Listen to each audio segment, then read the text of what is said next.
Arestado ang isang miyembro ng LGBTQ community matapos mahuli sa aktong pagbebenta umano ng iligal na droga sa isang bypass operation na isinagawa ng Iloilo City. Sa kasalukuyan, nakakulong na ang suspek sa Iloilo City Police Station at haharap sa kasong paglabag sa Comprehensive Dangerous Drugs Act of 2002 o Republic Act 9165. Yan ang tinutukan ni Patrolwoman Justin May Halyores.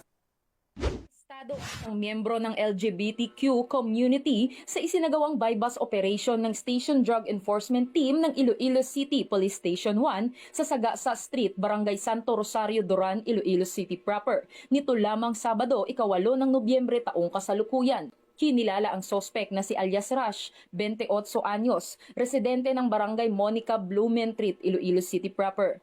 Ayon kay Police Captain Melchor Tolentino, officer in charge ng ICPS-1, ilang linggo nilang minanmanan ang galaw ng sospek bago isinagawa ang matagumpay na operasyon.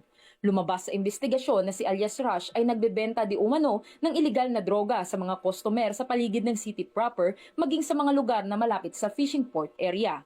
Sa mismong operasyon, positibo na nakabili ang mga operatiba ng isang sachet ng hinihinalang shabu gamit ang 1,000 pesos na marked money. Nang kapkapan, nakumpiska pa sa kanya ang 5 sachet ng hinihinalang shabu na nakalagay sa loob ng kaha ng posporo. Humigit kumulang 5 gramo ang kabuuang bigat ng nakumpiskang suspected shabu na may halagang tinatayang 34,000 pesos. Kasalukuyang nasa kustodiya ng ICPS-1 ang sospek para sa dokumentasyon at haharap sa kasong paglabag sa Republic Act 9165 o ang Comprehensive Dangerous Drugs Act of 2002. Patuloy namang isinusulong ng PNP ang kanilang kampanya laban sa iligal na droga bilang bahagi ng kanilang layuning mapanatili ang mas ligtas at mapayapang Iloilo City alinsunod sa kanilang adhikaing bagong PNP para sa bagong Pilipinas. Serbisyong mabilis, tapat at nararamdaman. Mula rito sa Western Visayas, ako ang inyong PNN correspondent Patrolwoman Justin May Halyores.